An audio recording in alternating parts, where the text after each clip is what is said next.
Hello everyone, নতুন একটা ব্লগে তোমাদের সবাইকে ওয়েলকাম। আজকে হলো 28 মে, মানে আমার বৌদির জন্মদিন। তাই জন্মদিন উপলক্ষে বিকালে একটু বেরিয়ে পড়লাম ঘোরাঘুরি করার জন্য আর একটু খাওয়া দাওয়া করার জন্য। কোথায় যাই আর কি কি করি সবটাই থাকছে এই ব্লগের মধ্যে, তো সবটা ব্লগ দেখো, একদমই স্কিপ্ট না করে। বাড়ি থেকে বেরিয়ে পড়লাম দুইটা বাইক নিয়ে, আমি মনো আর সাগর একটা বাইকে ছিলাম, দাদা আর বৌদি ছিল আর একটা বাইকে। তো বলতে বলতে চলে আসলাম মাতার বাড়িতে, কিন্তু আজকে আর মন্দিরে উঠিনি। ভাবছিলাম নিচ থেকে ঘুরে আসব, তাই মাছের জন্য খাওয়ার নিয়ে চলে গেলাম দিঘিতে। দেখছো অনেকটাই ভিড় ছিল, দুপুরের টাইমটাতে গিয়েছিলাম। এখন নিচে যাব, মাছের জন্য খাওয়ার নিয়ে নিয়েছিলাম। তারপর আমরা নিচে যাব এখন। এই দেখো যাচ্ছিলাম সবাই মিলে।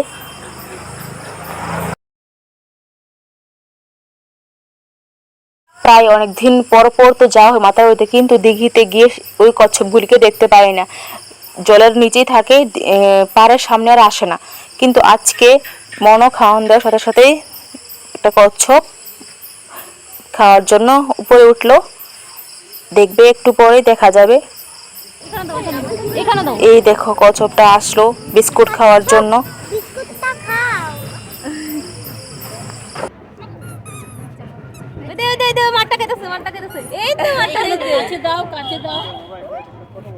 দেখছে না ডুবে গেছে।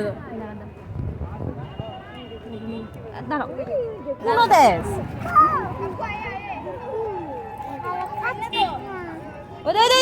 তো খাইলো খাইলো খাইলো।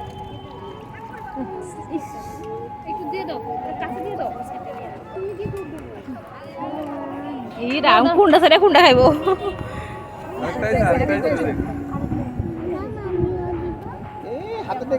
তারপর আমরা কচ্ছপকে বিস্কুট খাইয়ে চলে আসলাম উপরে।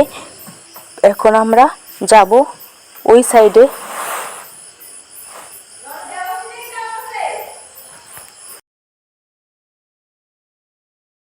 ভাবছিলাম এত গরমের মধ্যে কি খাওয়া যায়, তাই ভাবলাম ফুচকা খাবো, কিন্তু দই ফুচকা ছাড়া জল ফুচকা ছিলই না।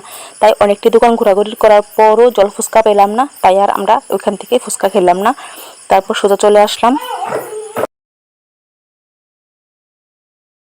সবাই মিলে খেয়ে নিলাম আইসক্রিম। এই দেখো মনো খাচ্ছে বাটি আইসক্রিম। মনে তো সবটা খেতে পারবে না, তাই মনো থেকে আমি একটু খেয়ে নিলাম। তারপর মনোকে দিয়ে দেবো আইসক্রিমটা খাওয়ার জন্য।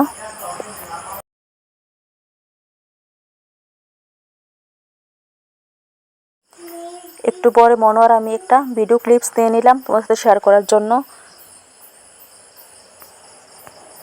তারপর ওইখানে আমাদের ঘোরাঘুরি শেষ করে মাতারবাড়ি থেকে বেরিয়ে পড়লাম টাউনের উদ্দেশ্যে। চলো এখন আমরা টাউনে যাই, তারপর দেখাচ্ছি কি কি করছি। তারপর চলে আসলাম একটা রেস্টুরেন্টে খাওয়ার জন্য। রেস্টুরেন্টে এসে অনেকক্ষণ বসেছিলাম, তারপর জিজ্ঞেস করলাম দম বিরিয়ানি হবে কি না। ওমা, তারা অনেকক্ষণ পরে বললো দম বিরিয়ানি আর হবে না।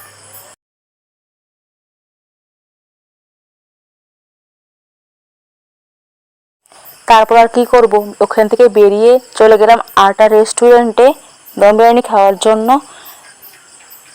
এই দেখো অনেকটাই ফাঁকা ছিল রেস্টুরেন্টটা। তারপর অনেকক্ষণ বসে থাকার পর ফাইনালি দিয়ে দিল দম বিরিয়ানি। এখন আমরা 4 জনে মিলে দম বিরিয়ানি খাবো, সরি 5 জনে মিলে দম বিরিয়ানি খেয়ে নেব।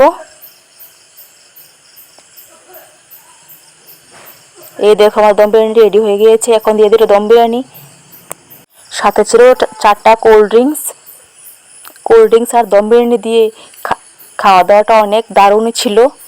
এটা হলো বৌদির বার্থডে ট্রিট। তারপর ওইখান থেকে খাওয়া দাওয়া করে চলে আসলাম বাড়ি। আজকের ব্লগটা তোমাদের কেমন লাগলো অবশ্যই কিন্তু কমেন্ট করে জানিও। Ta ta, by.